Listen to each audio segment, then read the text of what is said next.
Hi guys, and welcome back to the PetiteKnit podcast channel. Yeah, I think I need to do a quick introduction because I haven't in a while. My name is Lauren. I'm coming to you from England in the United Kingdom. I'm in the southwest part, the West Country, nice and wet and rainy, and today we are living up to that stereotype.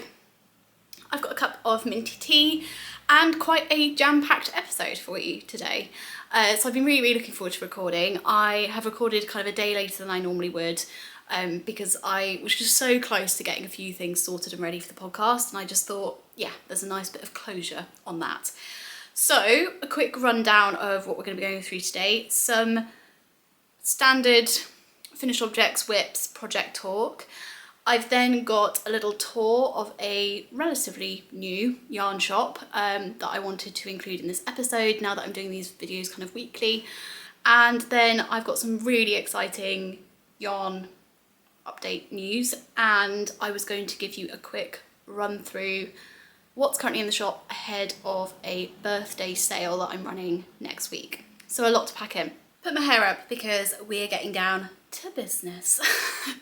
So my first finished object I'm pretty chuffed with, guys, because last week, and in fact for a number of weeks now, I've been saying that I have got just masses of whips. And that is the normal state of play for me. I am definitely someone who normally has about 5 whips on the go. When I say on the go, I mean those are the kind of like active ones. I might have a whip stashed somewhere in a bag that I haven't touched in months. Definitely from our move. There are definitely some whips, like there was a shawl from the 52 Weeks of Scarves. Is it called the Mooey shawl? And I'd started it and I don't know where it is. It'll be somewhere. Tangent. Anyway, we are making progress on these whips. And I thought, having said it on the podcast, that I then wasn't going to finish them because that's classic me. I tell you guys what I'm going to plan to do and then I just don't do it. But I'm going to show you my whips basket. Now, it is still very full, but all the whips actually fit in the basket. That's the main thing.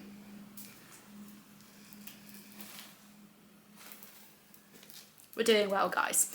I'll pick this back up later. I'm not going to go through all the whips in this. I've kind of picked out some key ones that I've made the most progress on because there are lots that I've kind of just like picked up and done like 5 to 10 rows on it, but really it doesn't look that much different to before. But anyway, I'm getting distracted. Let's start with finished objects. So, my first finished object has been a whip for several months, and it shouldn't be because it's really quite quick. But it's one of those whips where I just didn't know what I was going to do with it. I didn't know like how I wanted to finish it off. And now I must say this still needs a blocking. I've literally finished it this morning, but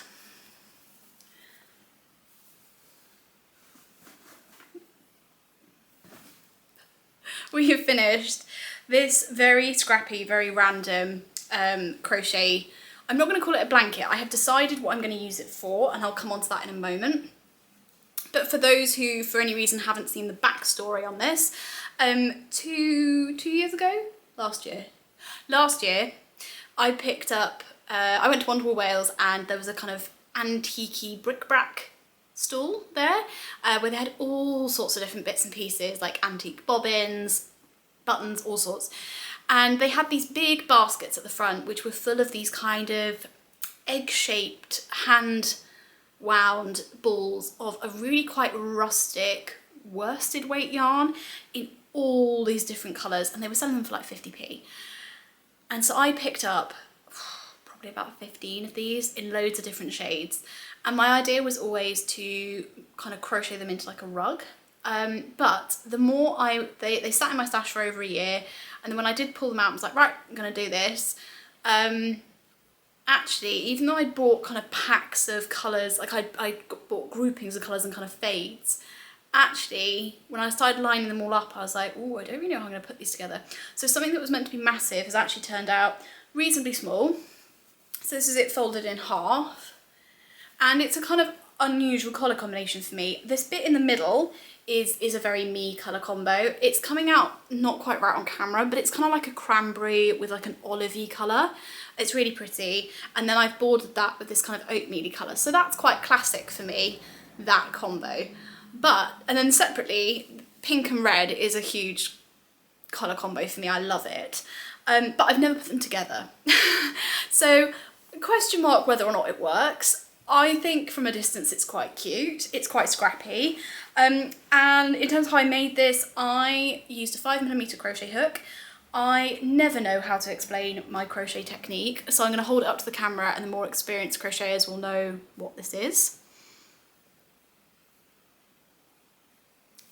But I essentially just go through one leg of the stitch, normally the back leg. Yeah, so when you're on, if you're doing it back and forth rather than round and round, if you're doing it round and round, you knit through the back leg constantly. If you're knitting back and forth and therefore you're sometimes on the wrong side, it's just the loop that's kind of at the top.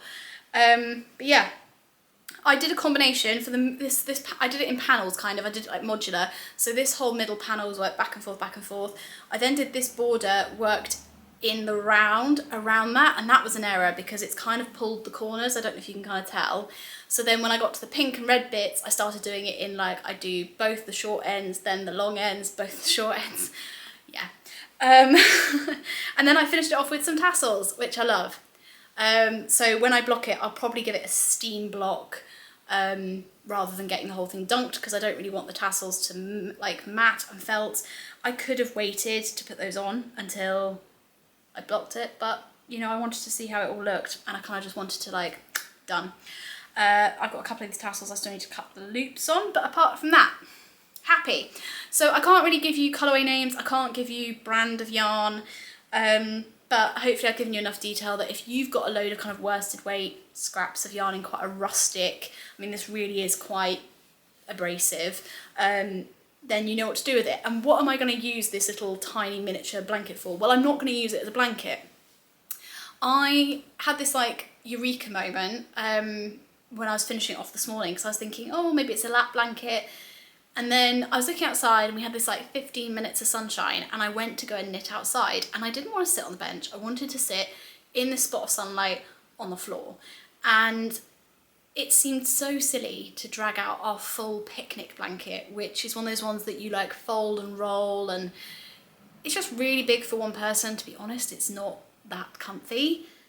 So I was like, this is going to be the perfect thing to have like chucked in the boot of our car or near the door, because we go and head out, there's some beautiful parks near us. We'll go and sit and have a drink in the park, or I'll go and sit and knit with a coffee. I can just bring this along to sit on, and it's perfect because it's not huge, but it's just big enough to be able to sit, bit of padding under your bottom, happy days.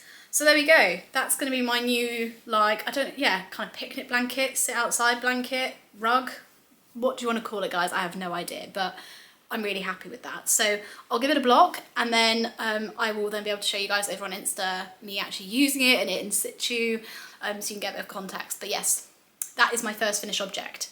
Happy with that. My next finished object is a spinning finished object. So before I show you this, so I am really interested, if any of you on here are more experienced spinners, please let me know down below what you think of the following. But I have now been drop spinning on and off for a couple of years, maybe a bit more. I started during the pandemic, but I didn't do it very often. I'm getting better at at spinning the singles more consistently. The part for me now that's getting really tricky is the plying, because I feel like to do it efficiently so that you're not having to like reset all the time, it reduces your control over like, anyway, I'm going to show you. So I've made this hank, I'll give you all the stats in a moment, but I don't know if you can kind of see here, but I've got some bits that are like a bit thicker. But the thing is, it's not actually because the singles are thicker, it's just because they've plied really super loosely compared to the rest of it. But yeah, there you go, you can see a little bit more. So this was a half finished object on the podcast a while ago. I'd done half of the combed top. Combed or carded? I can't remember. She says, I've got some of it right here. Let's just take a proper look. So what I've just been using, it's carded, there we go. So what I have been using is a 50-gram hank of the Woven Brares Merino and Cheviot. I keep getting that wrong because it's a crossbreed sheep. fleece. You even get to know where the flock and the farm, where the sheep came from, and this one is Andy Bell. And they're blade shorn, the fleeces and obviously the sheep. And I'm learning a lot from Beck, the individual behind the Woven Brer, because they're just so knowledgeable regarding sheep welfare. They are a shepherd themselves, they have a farm, they weave, they spin, they knit, they dye. I'm in awe. But the fibre coming from their sheep, or the farmers' sheep that they're using, is just stunning. And this blend is so soft. So yeah, I've got this much left over from the hank. Being honest, on the drop spindle, I get to a certain point and I do just get a bit fed up of resetting on it all the time. So yeah, I didn't quite spin up the full 50 grams. I spun up 39 grams. And by my calculations with my niddy noddy, I think I have 85 meters, which I believe means this is a pretty solid DK weight yarn, which I'm pretty happy with. The consistency is getting better. It's not perfect, but it's getting better. And yeah, I am going to be treating myself, / I have treated myself for my birthday, in combination with family members, put money together to get electric nano wheel, words, you know what I mean. I've got one of the little nano wheels from, is it Dreamy of Robots? Anyway, I've obviously got all the details for you guys, and I'm being so coherent here. I'm getting a nano wheel.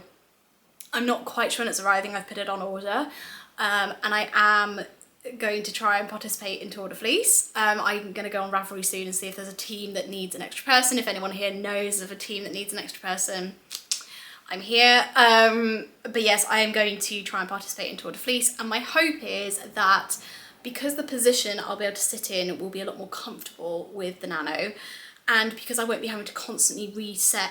I mean, sometimes you have to slide the hooks and stuff, but you don't need to reset quite as much as you do with the drop spindle. And because I'll be able to control the draft, and the plying with two hands. Whereas even though I'm kind of doing that with the drop spindle, it's kind of up in the air, and I feel like one's holding the spin back and the other's. And so anyway, I'm just hoping I'm gonna love it a lot more. But as I say, experienced spinners, let me know. But there we go, that is my little hank. So I have another 1 or 2 of these in white, and then in this merino cheviot blend, and then I've got 3 50-gram hanks of, I think it's her Ryland, which is brown. It's beautiful. So hopefully when the nano comes, I'll get spinning on all of those. Okay, so as I mentioned, I have been beginning to get there with lots of my whips. But there are lots that haven't changed enough really for me to show you. So I have done a load of work on my new summer top design that's been knitting for Olive Pure Silk. I have put progress in, but ultimately it still looks like a long tube.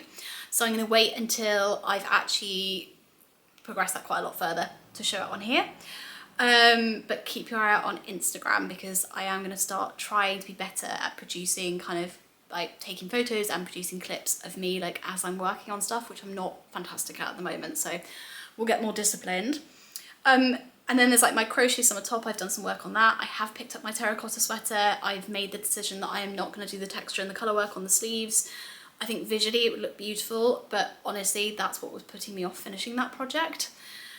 Yeah, that's my thoughts on that. There are 2 socks that I have picked up this week. There is the sock that is a semi design. I don't know if I will release it or not, which has got a really cute colour work texture at the top, and then is a kind of 2x2 rib sock. I've picked that up. I'm working down the foot. I'll show you that when that's a half finished object and when the second one has been cast on. And then I've also got a sock where I have it as a half finished object. I showed it months ago now, and I've had the second one cast on for ages, but I just wasn't in a vanilla sock knitting mood. But I've now picked that back up and I finished the cuff and I'm working down the leg. There you go, update done. So what can I show you? Well, last week I had cast on a new project, which was the Maggie Cardigan by PetiteKnit. And guys, I have made some progress. So, here we go. We have got sleeve situation. We've got a little bit of body knit, maybe like in 2 inches, 1.5 to 2 inches. Yeah. I've only really put this down in the last couple of days. I've been, you know, making some serious progress on this. I've been really, really happy. I need to get it to a point where I can quickly try it on. I think I'm pretty much there, to be honest. I like to have knit at least a couple of inches under the arm before I then try it on, mainly because I find if you only knit like a few rows or like 5 rows, let's say, it can, when you try it on, it could be too small, but those stitches stretch to make it look like it fits. Whereas when you've knitted a couple of inches under the arm, it really tells you whether that's going to be the correct fit or not. And you start to see how it's going to hang off your bust line, which I think is really important. So yeah, we'll need to do a try on. The question mark in my mind is whether I block this a bit to see how much it's going to grow, because I did not gauge swatch, classic. And I did use the recommended needle size, which is 3.5mm needles, and PetiteKnit tends to have a looser gauge than I do, so maybe I should have gone up a needle size, query. I tried to factor that in to the size I chose. I think I chose a size medium. As I say, 3.5mm needles. The yarn that I'm using is some Knoll Yarns Cobweb Weight in the colour Almond. I'm just trying to show you, separated out. But it's really, really fine. And then I'm holding that, so 2 strands of that held with some baby Surrey Alpaca Yak Silk Merino blend yarn from Zakami Yarns. I think I gave full details on that last episode. But I've only used this is the first 50-gram hank of that yarn from Zakami, and I've knit all of this. So I've only got 2 hanks of it, and I was really worried that I wouldn't be able to get this short-sleeved cardigan out of it, but actually I think I'm going to do it easily. I might even have some yarn left over, so that's exciting. So yeah, made really good progress on this. I'm interested to try it on because the top of the cardigan is constructed in a really interesting way, and this could be one of those things that either fits beautifully or terribly. I've been discussing this with a few people, and we're trying to figure out what kind of construction method it is. Is it the ziggurat method? Is it the contiguous method? Am I sounding like an idiot because are those actually the same things? Question mark. But I don't know if you can see, there's just this bit here, which I don't know if that's going to sit really weirdly on the front of my shoulder. If it was like here on the tip of my shoulder, that would be different, but it's kind of the front of your shoulder. So anyway, we'll see. That also might block out nice and flat. I might be nicely surprised. But yeah, really, really happy with this. Really happy with the colour that's coming out. I think the almond would have been too light with my skin tone, but the grey would have washed me out. So the two together are kind of giving this beautiful like biscuity grey colour, which I really like. It brings out the warmth in my skin. So yeah, really happy. And I hope talking about kind of how I choose colour and what I consider in terms of my skin tone, how that's going to look against it. I hope that's helpful, guys. Let me know down below in the comments if you'd like to hear more about that, less about that. Am I boring you? But yeah, that's the Maggie Cardigan by PetiteKnit. And then the other whip I've been working on, and actually to be honest, I flew through this yesterday evening and the evening before, just like an hour and a half each evening. I made all the progress that I've made since I last recorded, if that makes any sense. The main thing was I needed to figure out what I was going to do colour-wise to finish off the top of the sweater. What am I talking about? I'm talking about my chroma sweater. It is looking absolutely enormous on me on camera. That's quite worrying. I haven't actually tried this on yet, so maybe I might do that live on camera. This is 100% going to mess up my hair, but let's just see. Okay, no, that's kind of what I thought it would be. Yeah, no, I'm happy with that. I'm going to kind of semi-stand up so you can see. My waist is kind of up here. I wanted this to come down past my waist. Yeah, I'm happy. It's going to need a neckline. Obviously it looks absolutely bizarre with what I'm wearing underneath, but, you know. So, talking you through this, what have I been up to? So first thing to note, in case you didn't watch the last episode, I'm knitting this on 4.5mm needles. I used this pattern is the Chroma Sweater by Jacqueline C. Slack, and it's got pockets on the front. You can do 1 or 2. I've chosen to do 2, and I use those as my gauge swatch, and I actually knit them twice because the first time I was so far off gauge that the pocket was just tiny, and then I knit them the second time, and what that basically told me was I was still off gauge, but I really liked the fabric. So I did some maths, and that resulted in me casting on the 6th largest size. Now, I have since done some jiggery pokery. So when I last spoke to you guys, I had got to the split for the sleeve, and I was like part way up on both sides. I was kind of like here.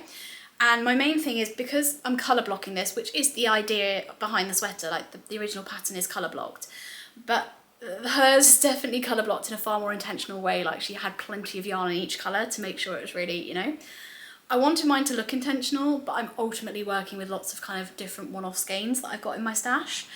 So I had kind of like four skeins of this bottom colour, which is a shade of Sanna's Garn Perfect, which is a wool nylon blend. So I used 3 skeins of that to get this body part. Then I had 2 skeins of Marina Skewers Mendip DK in the colourway or / base Sunny, which is this white, which has got a really subtle grey in it, which hopefully you can see. And then I was stuck because, yeah, I have got it down here, good. And then I was stuck because I had 1 more skein of the Sanna's Garn Perfect left, and I knew I wanted some of that on the sleeves. I've got this colour, which is another Sanna's Garn Perfect. I've got 1 ball, and one of the pockets is in this. Ta-da. And then I've got this colour, which is another Marina Skewer Mendip DK. This time it's the colourway Coal, and I've only got 1 skein of that. And then, yeah, I've got like a nugget of the Sunny colourway from Marina Skewer left. So I was like, what do I do? And I think once the pockets go on, you know, at the moment it looks like the body's just like stripy, but I think when the pockets go on, because they will kind of come part way up, I think it will kind of make it look more colour blocky again. And my other intention is to start the sleeves off in this top colour, so that, again, that looks a bit more intentional. So what is this top colour? This is actually some of my yarn, which I've been umming and ahhing about whether or not to break into my shop stash, and I just thought, go for it. There's got to be some perks of dyeing your own yarn. This is my colourway Thunderstorm, and I'm hoping you can kind of see, you've got a little bit of subtle variegation in there, but on the whole, I mean, there's a little bit of stripiness here, but it's pretty consistent. It's kind of a tonal grey, yeah. But I'm really happy with how it's knit up. I used this Thunderstorm on my natural DK base, which has got quite, it's got a similar kind of, so the other yarns I've used, the Sanna's Garn Perfect is quite smooth. The Marina Skewer's got a little bit more toothiness to it. And this natural DK base is kind of in between the two. It feels more natural than the Perfect, of course, because the Perfect's got nylon in it, but it feels a lot smoother than the Marina Skewer base. I mean, the Marina Skewer base is beautiful, but this is smoother. It's 100% Highland wool base, but the way they've spun it and the fleece they've used just means it's just, I love it. I really love it. So yes, that's what we've done. So I'm keeping this nice and neutral apart from, I mean, I guess this is still a neutral, but this is my kind of poppiest colour. So yeah, it's just the sleeves and the collar now to go, and I'm really, really excited about it. Final thing I'll say on this, in my this very rambly episode, sorry guys. Final thing I'll say on this is that I did not knit the recommended number of rows for my armhole openings, because this sweater is going to be quite oversized on me on the body, which is what the pattern recommends. I think it's something like 16 inches positive ease, maybe? Or maybe 16 centimetres, I can't remember. Yeah, there's a lot of positive ease in the pattern, but I find if I have the same amount of positive ease on my arms, I can't wear coats and stuff with it, and also I find it quite impractical to then like do things. So I wanted the sleeves quite fitted, and because obviously on a drop shoulder that kind of comes part way down your arm, yeah, I was quite confident that I could go quite small, so I did not knit the recommended. I think I knit even less rows than the recommended for the smaller size, given I was knitting the 6th size. So yeah, armholes proportionately quite small. Right then guys, I think what I will do is I will do yarn shop update now. I will put a timestamp for when you can jump forwards if you want to miss that, to go to the yarn shop tour section.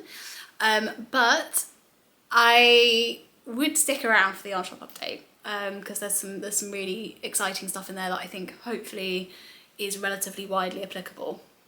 Hopefully. So guys, yarn shop news.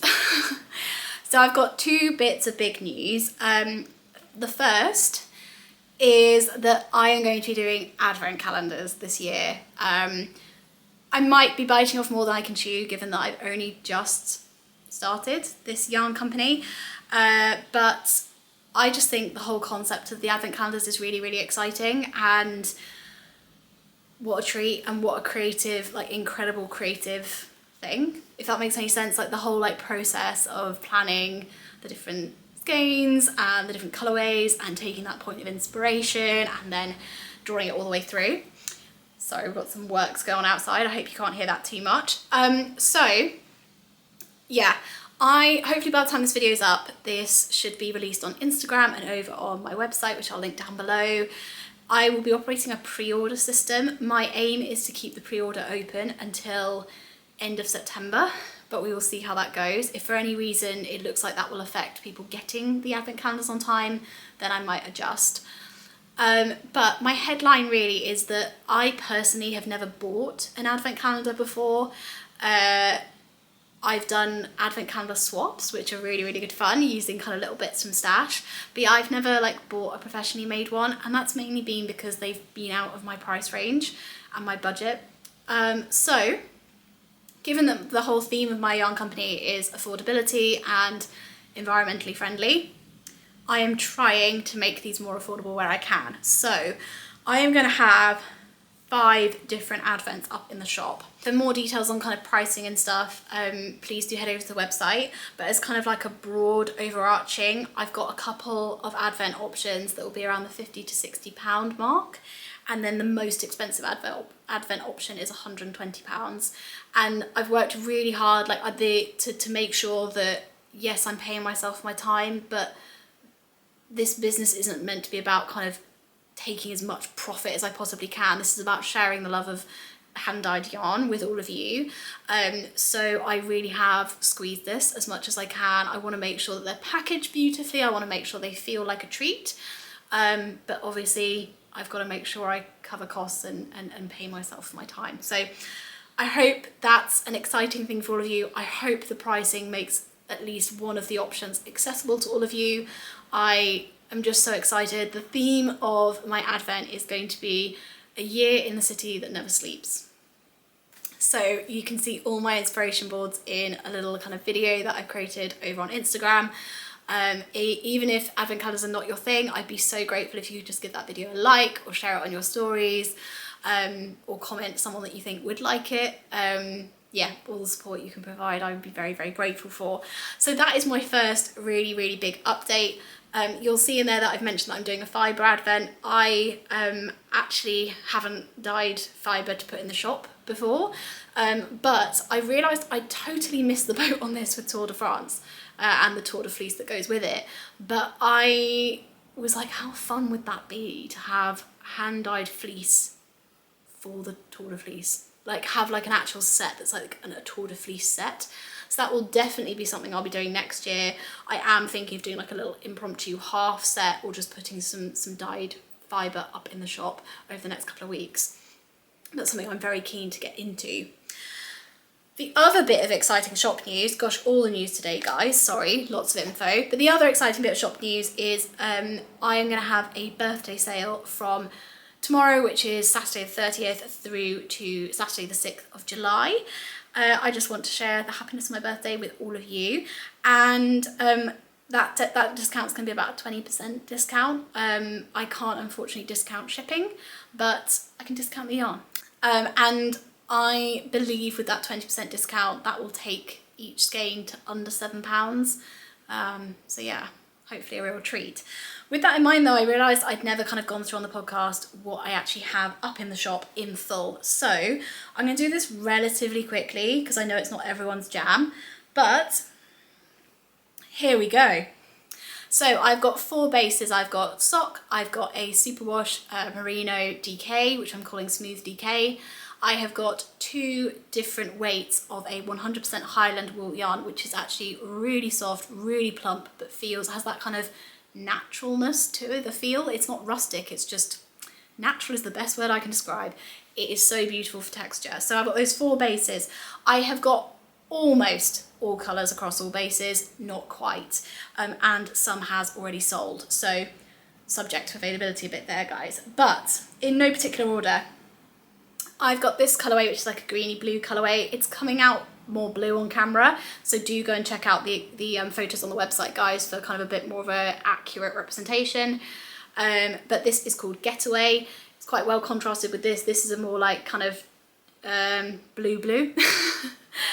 This is called Toothpaste on the Go, and these colourways are all inspired by my favourite things, or things that remind me of like my corporate job, nostalgia, kind of mock nostalgia for days gone by. Toothpaste on the Go, that's doing my teeth in the bathrooms at Paddington Station on the way to work. Getaway because, well, clues in the name. I've got Duck Pond on sock, again not showing up true on camera, maybe just about there. It's kind of beautiful green with some darker tones in it. Again, all my yarns are they're kind of semi-solids, so hopefully giving you a really good consistent colour. This Duck Pond, which reminds me of the colour of my mum's eyes. This is Meeting Room Biscuits. This is coming up very peachy on camera. It's actually a lot darker. There we go. I've got Autumn Afternoon. Girl Boss, that is blowing out massively on camera. This is a orangey, hot pinky colour inspired by one of my closest friends. We've got Navy Linen Shirt, which is, again, a bit darker than that. Reminds me of kind of that favourite linen shirt that you end up wearing every single day of your holiday, even though you packed other outfits. Blush Latte, because I just love it when my latte looks a little bit pink. Yeah, girly. This comes up particularly pink on sock, but just as a contrast, this is it on my natural DK base, and it's just a lot... this lighting's really... There we go. It's just a little bit more brown, beigey. We've got Damson Gin, which is my favourite tipple. Chili Jam, which is a quite solid reddy pink colour. Suit, beautiful grey. Spring, that's definitely not coming up true to colour, that's coming up really light. The light is just washing everything out. There we go. Bit of a loopy skein there, I'll fix that later. And then finally Plum Rose, which is a really kind of pale lilac-y pink colour. Really beautiful as a kind of neutral, but if you want like a neutral with a bit of zing. I have got most of those colourways on my Smooth DK base. This is Getaway on that base, just as a contrast. So pretty consistent across those 2 bases. For most of my Smooth DK bases, I've got more skeins, so I've got closer to a sweater's quantity in the Smooth DK. I am looking to start stocking higher quantities in each colour, but I really wanted to give you guys a flavour of what my palette will kind of look like, and I really don't feel like the camera's doing this justice, so please do head over to the website to have a proper look. This is Chili Jam, again, Getaway.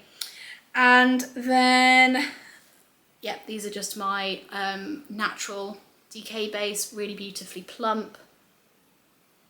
Okay. And then there's 2 other colours which I've only got on the natural 4-ply.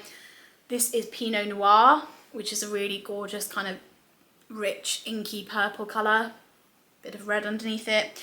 And then a colourway called James, which is kind of a dark green, inspired by my husband.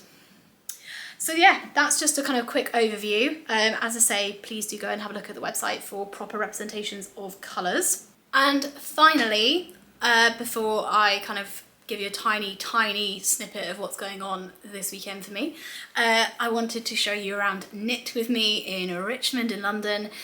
This shop is beautiful. I mean, so many yarn shops are, but this has a very unique feel to it. And I think testimony to that is outside there's a little patio space and they've got a table and chairs set up, And my husband just sat at this table with a coffee, looking on his phone, whatever, for 45 minutes, and he was perfectly happy. And every time we go to a yarn shop, he's like, I wish there was somewhere for me just to chill out. So yeah, it has a really lovely vibe. The ceilings are super tall, the windows are enormous, and it just feels like you're walking into like an Aladdin's cave of yarn. There's so much in there, but it's laid out in a really beautiful way. And Carol is just such a warm human being. Just so lovely to talk to her, to hear about how the shop's been doing, what their plans are. They do so many classes. They've got this beautiful space upstairs for classes that's got kind of nice tables, some like seats for knitting, coffee machine. Oh, she's nailed it. She's absolutely nailed it. And what I really loved was there was a combination of yarns that I knew and yarns that kind of, you know, I have knit with before or I've already got on my wish list, but there was also some yarns that I'd never knit with before. And Carol's really focusing on bringing in up and coming businesses. She's really looking at supporting new initiatives, and she's really focused on delivering yarn that she genuinely loves to knit with herself. She's knit with all the yarns in the shop. So yeah. They are also the exclusive stockist of the Bobbles and Berries stitch markers from Ode. So yeah, if you are in the area and want to pick up some of those and see them in person, fantastic place to go. So hopefully I've been kind of showing you around the shop a little bit whilst I've been chatting, but I did of course have to pick up a couple of skeins whilst I was there. And talking of completely new to me, I picked up a little 50-gram skein of wool decanted. This is a fantastic initiative. I'm probably way behind the curve with this. I think they've been going for a little while now, but their idea is that they get fleeces from around the UK and get them spun at John Arbon, I believe. And their kind of like slogan is 100% British wool, be the change. And they do all their skeins are kind of in like vintages from which year the fleece comes from, which I think is really beautiful. I picked up a skein of this natural grey colour. It's a 4-ply, 225 meters per 50 grams. And just everything's marketed so beautifully and branded. Like when you've got all the like stats, it says important tasting notes. You've got all the kind of certifications on the side, so it's biodegradable. The bands are printed using vegan friendly inks. Yeah, I love this. So yeah, this actually says, oh interesting, this actually says, so I'm going to read the little side of the label. This says, from sheep to skein, say hello to your yarn. The Polwarth fibre in your wool was grown on the Falkland Islands. It's been blended with Romney fibre grown in Kent. Just enough black Shetland fibre from northwest Scotland has been given to the yarn. Has been added to give the yarn a beautiful grey base. The fibre was worsted spun in a Yorkshire mill, then labelled by the wool decanted team at the Island Woolery on the River Thames. Beautiful. So picked up that. And then I also picked up Wild Atlantic yarns. I have just not come across them before at all, but their dyeing is beautiful. And again, my camera's not doing them justice. Sorry guys, my setup today is not ideal. This is coming up quite orange on camera, but this is like marmalade with sunshine coming through it. That's what this colour's like to me. There we go, that's probably better. So these guys are working out of Donegal in Ireland. This is hand dyed in Donegal, Ireland. Each colourway draws inspiration from Ireland's rich history, culture and breathtaking landscape, sending a little piece of Ireland from our home to yours. How beautiful is that? So this is called Copper Kettle, and I'm just trying to see where the stats are in terms of meterage. I'm not sure we have any, but that's okay. But yes, this is a beautiful 4-ply. So that's what I picked up, guys. Wow, this is going to be a really, really long episode. Very quick life update then before I leave you, and that is just to say I had a lovely weekend away with my husband for his birthday. Thank you so much for those who sent messages of well wishes. That was really, really kind. I hope you've all had a very good week. I have got a mixture of kind of like, I don't know how to describe this.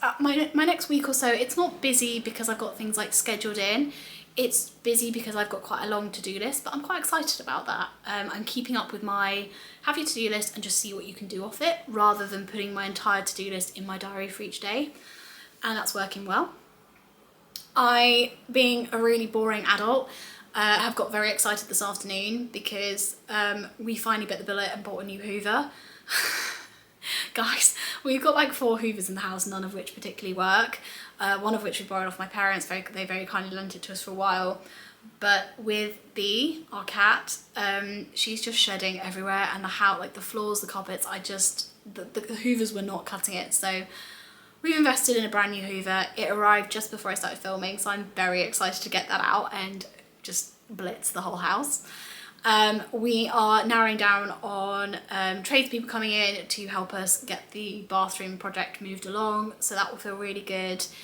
But yeah, things are just kind of flowing quite nicely. I've got lots of catch-ups with knitters in the diary, which I love. That is always a good thing. And I just hope that all of you are equally feeling the kind of creative community vibes, because we're loving it over here. So with that, I will see you in an episode next week. It will probably come out on the Thursday, most likely. She says that, but we'll see. But yeah, I will see you next week. It'll be a much shorter episode again, back to usual kind of 10-20 minute. But a really exciting week and some really exciting stuff to share with you. So I'm really pleased to have had the opportunity. With that, stay safe, happy knitting, and I'll see you very soon.